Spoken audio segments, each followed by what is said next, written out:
rendre visite. Et aujourd'hui, je suis là et chaque fois que je peux rejoindre les patriotes pour défendre les libertés, je serai là.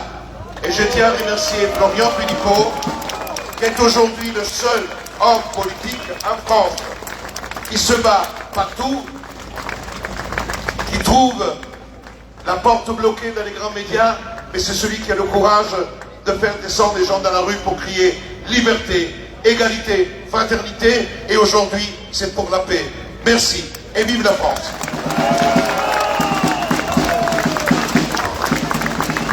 Un grand merci à Maître Carlo Alberto Frontenac, on va venir très fort.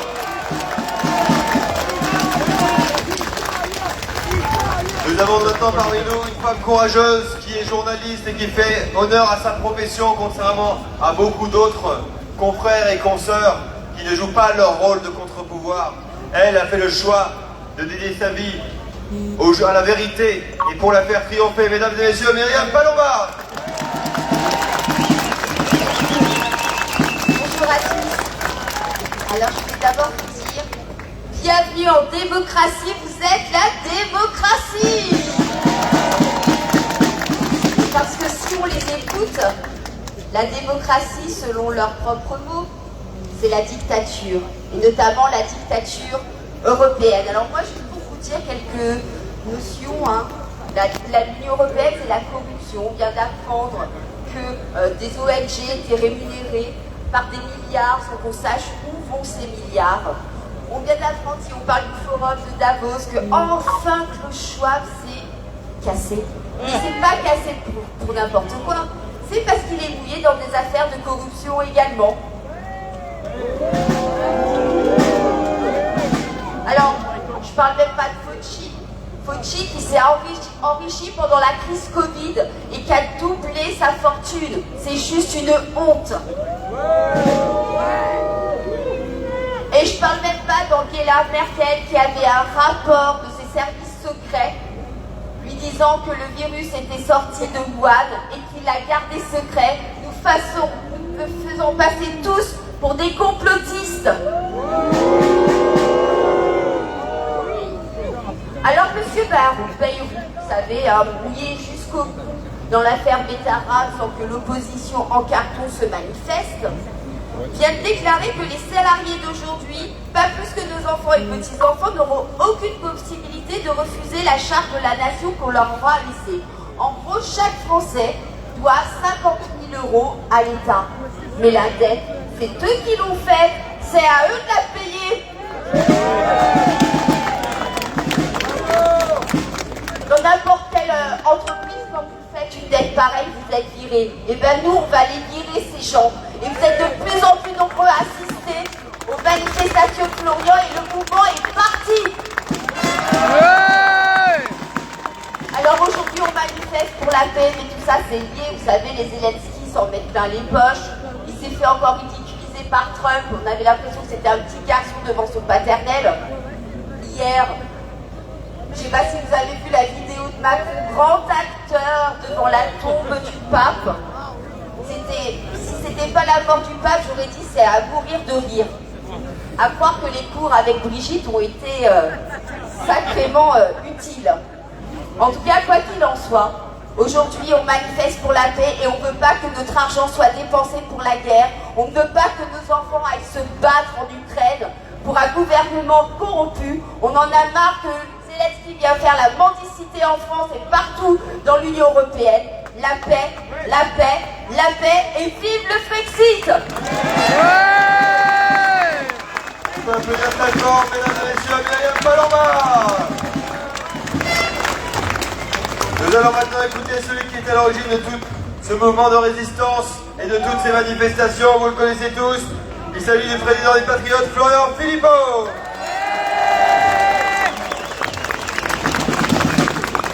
Merci. Bonjour à tous, bravo aux intervenants qui m'ont précédé, très brillants comme toujours. Bravo aux organisateurs de la manifestation, aux bénévoles, aux militants qui rendent possible ces événements. Merci aux forces de sécurité qui nous permettent également que tout se passe bien. Et vous êtes là.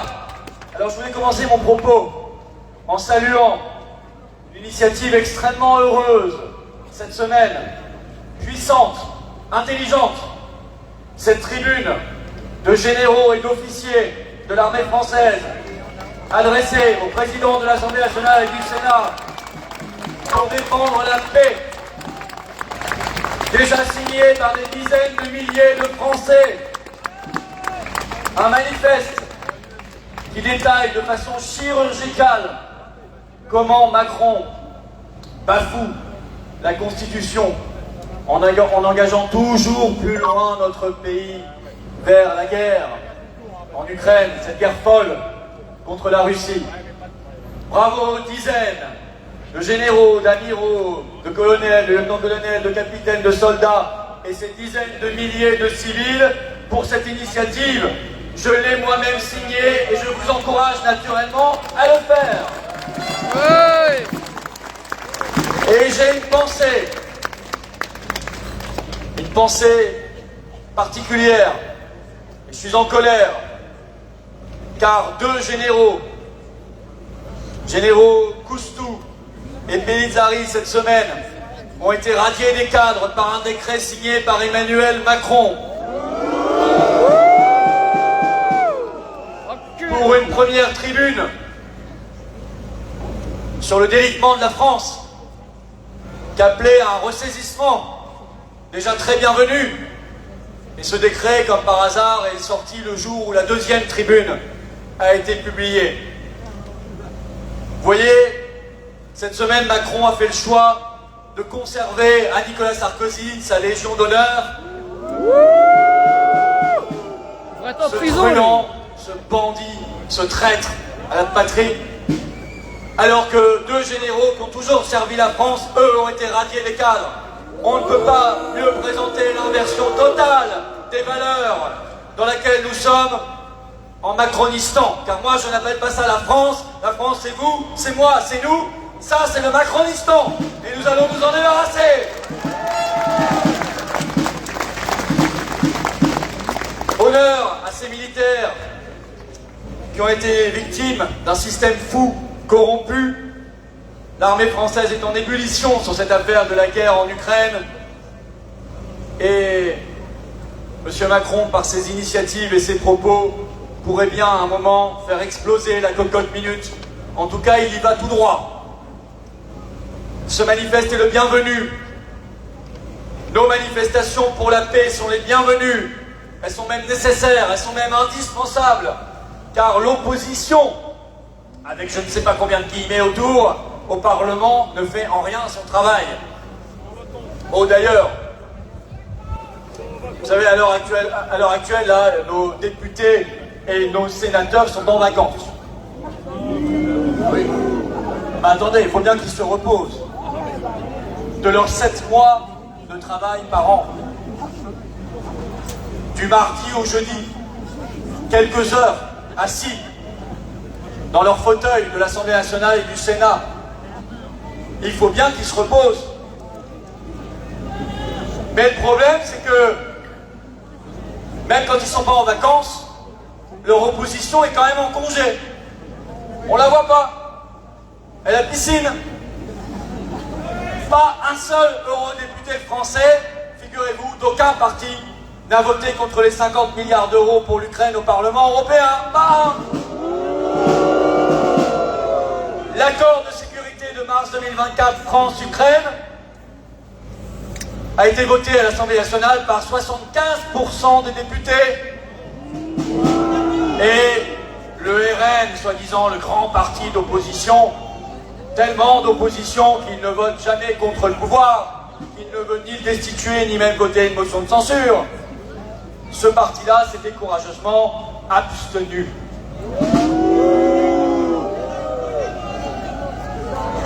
Je vous le dis tout net, mes chers amis, moi ces gens-là, je les mets dans le même sac que la Macronie. Dans le même sac, ils valent pas mieux. Ils ont tout trahi, tout. Alors évidemment, avec ça, Macron avance comme dans du beurre. Mais nous sommes là, maintenant, à un moment de vérité. Au grand moment de vérité. En réalité, la paix n'a jamais été aussi proche. l'administration Trump ne ménage pas ses efforts.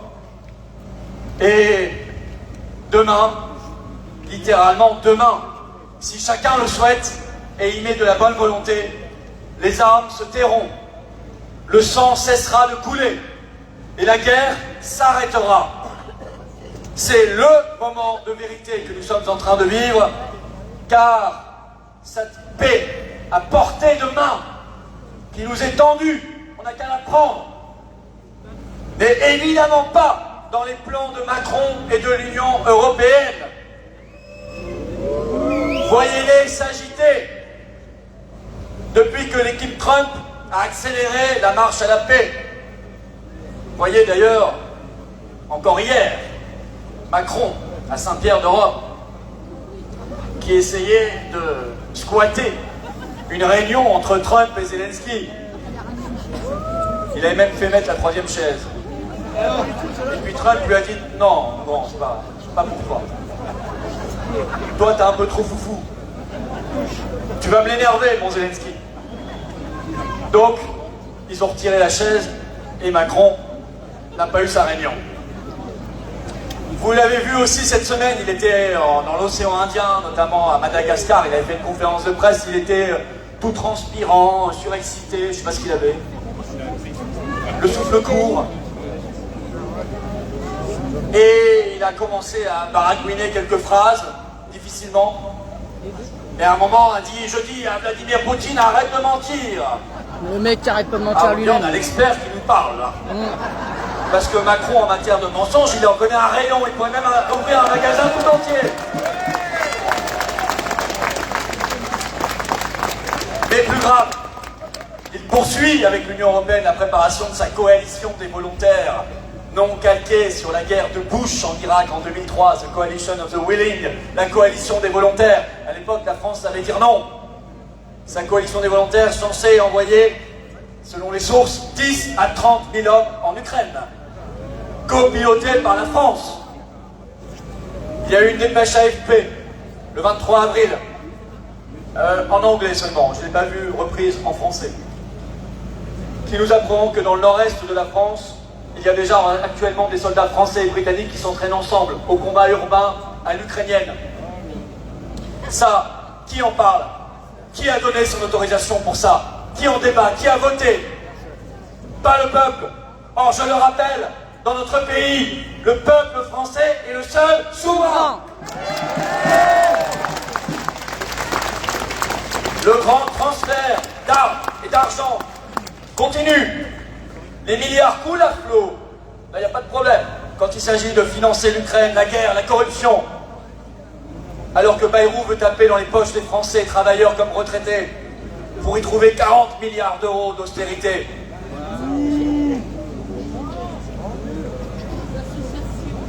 On finance, l'argent coule, les milliards coulent, le sang coule, on finance le sang qui coule en Ukraine, l'argent qui coule dans les poches des corrompus, et pendant ce temps-là, on fait couler l'hôpital public et l'agriculture française. Comme Alexandre nous l'a rappelé juste avant. Voilà la réalité. Voilà ce que nos compatriotes, voilà ce que les Français ne doivent pas accepter. Il n'y a aucune raison de se faire saigner de taxes sur les retraites, sur les impôts, sur nos services publics, de laisser crever des gens dehors, de laisser crever les paysans, de laisser crever l'hôpital public, alors qu'il y a tant et tant de milliards qui s'en vont vers la guerre et la corruption. Ça suffit! Ça suffit!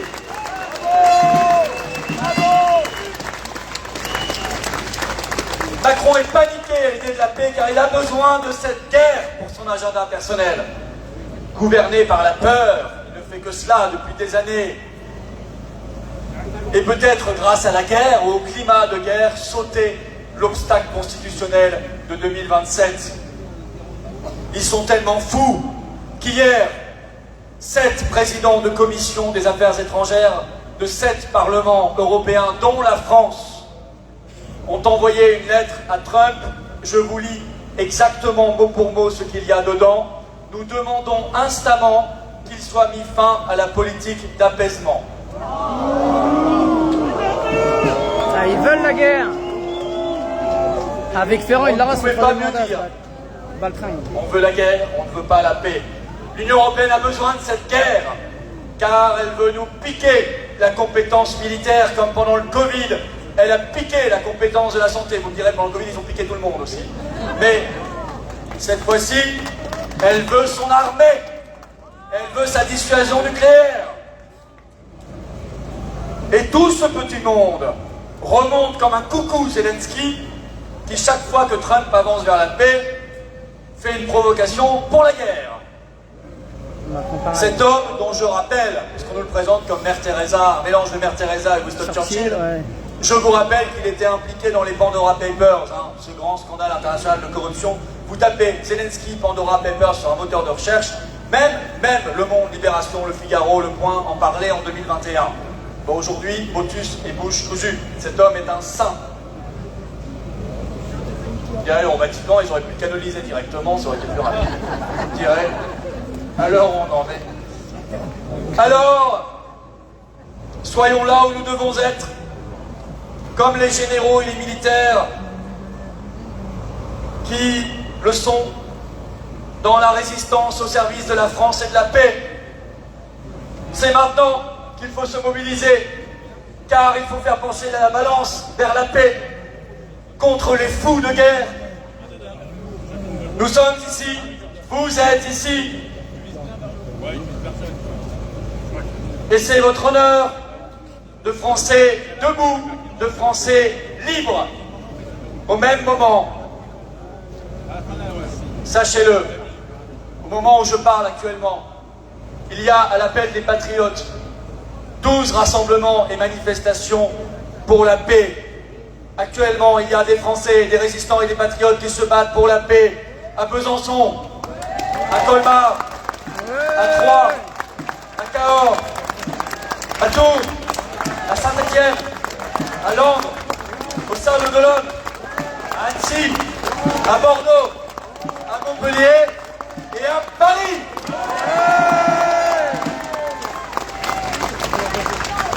Nous rappelons donc des choses simples, puisque c'est la base de toute leur propagande de peur et de guerre. Il faut le redire matin, midi et soir.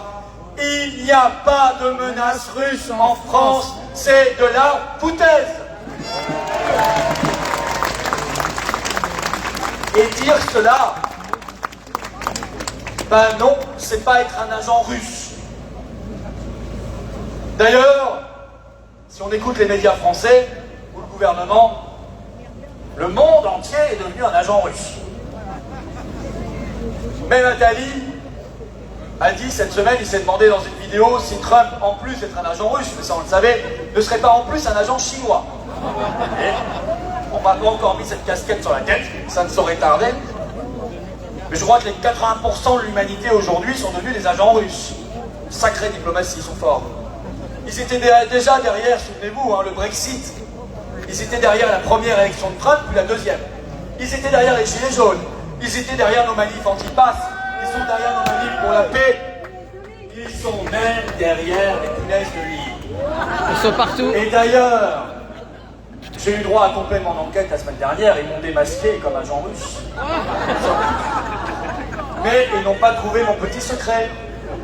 J'ai chez moi caché un élevage de punaises de lit. Ma bonne secrète. Eh oui, je leur apprends tous les matins à chanter l'hymne russe et à aller envahir les vitrines françaises.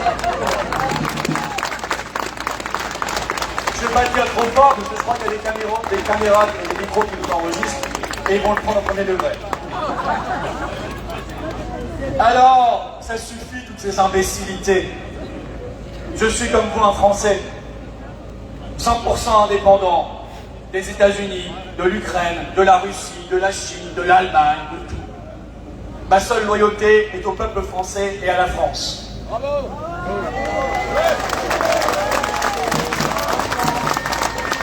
Et je n'ai qu'une seule ambition, c'est qu'il n'y ait pas une goutte de sang français qui coule là-bas. Pas une goutte. À l'inverse de tous ces dingues. Je vous rappelle quand même la phrase, parce que eux, on leur passe beaucoup de choses. On leur passe beaucoup de choses. Je vous rappelle la phrase du général Desportes qui est dans Le Point. Vous retrouverez l'interview, elle est toujours en ligne. Je vous cite mot pour mot. Pour montrer à Vladimir Poutine que nous sommes sérieux, il faudra que le sang des fils et filles de France coule. Tous les excités là sur les plateaux télé, les généraux de plateau tanisés qui ont remplacé les médecins de plateau Pfizerisés pendant le Covid et qui nous disent il faut la guerre, mais allez-y vous, allez-y. Les Fourest là, les Tenzer, les Ménard, les Toven, les Valls, les Hollande, les Macron, les Brigitte. Allez-y, Ursula, allez-y. Allez dans le Donbass, allez faire la guerre. Là, je vous applaudirai, je dirais voilà des gens cohérents, qui mettent en cohérence leurs dires et leurs actes. Ah non, ils n'ont pas ce courage. Évidemment non. Eux-mêmes n'y vont pas, bien sûr, mais ce ne sont pas leurs enfants qui iront. Ils iront se planquer, ne t'inquiétez pas, comme toujours. Ce seront les enfants du peuple qui iront crever là-bas. Et moi, je ne veux pas de cela, et vous non plus, personne n'en veut. Alors, il faut d'abord commencer par le plus simple, voter une motion de censure pour renverser le gouvernement et ramener Macron dans les problèmes intérieurs. Et si nos parlementaires avaient un petit peu de courage, ils déclencheraient l'article 68 de la Constitution pour destituer Macron.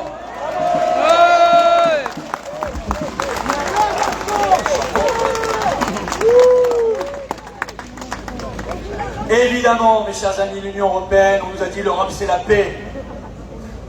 La blague, l'Union européenne c'est la guerre. Et donc, il faut de toute urgence sortir de l'Union européenne, reprendre notre entière indépendance, liberté et souveraineté, être la France libre grâce au Brexit. Brexit. Brexit. Brexit. Brexit. Brexit. Brexit. Brexit. Brexit. Brexit. Brexit. Notre pays libre pourra être une formidable puissance de dialogue et de paix. Et l'armée française restera française. Notre dissuasion nucléaire française restera française. Et évidemment, il n'y aura jamais d'armée européenne. Et notre seul drapeau, c'est le drapeau français.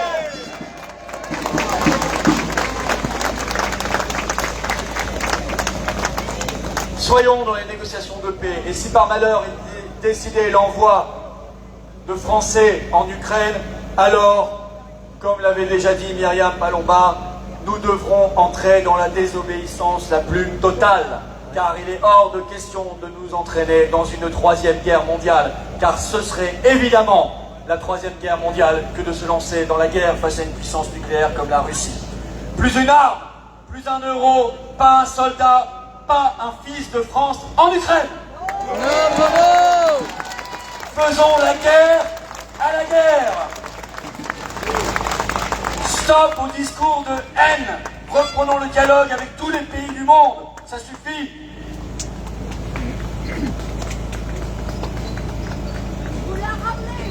Évidemment, faisons l'alliance, main dans la main, avec tous les généraux et militaires que je citais, avec tous les hommes, toutes les femmes de paix de notre pays. Soyons la France éternelle, grande, juste, forte, belle et rebelle. La voie de la paix dans le monde. Vive la liberté, vive la résistance, vive la paix et vive la France libre.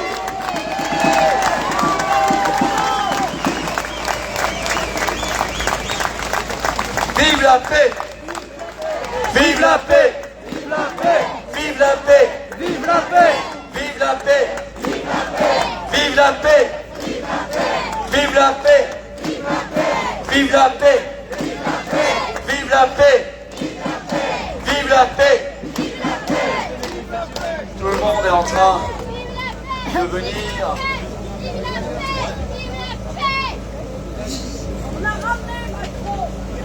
Ah oui, il est là.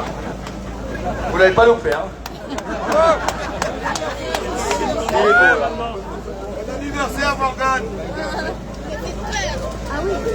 Bon anniversaire à tous ceux qui fêtent leur anniversaire. Il y en a forcément. Et voilà.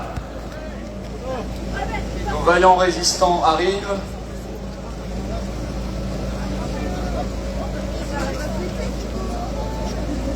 Ah, c'est de plus en plus dur chaque semaine.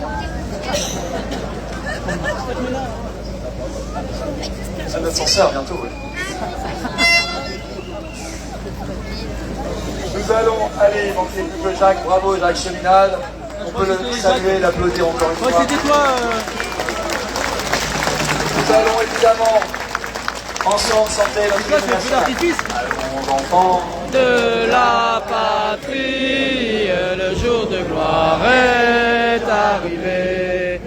Contre nous de la tyrannie, l'étendard sanglant élevé, l'étendard sanglant élevé. Entendez-vous dans nos campagnes mugir ces féroces soldats qui viennent jusque dans nos bras, égorger nos fils et nos compagnes.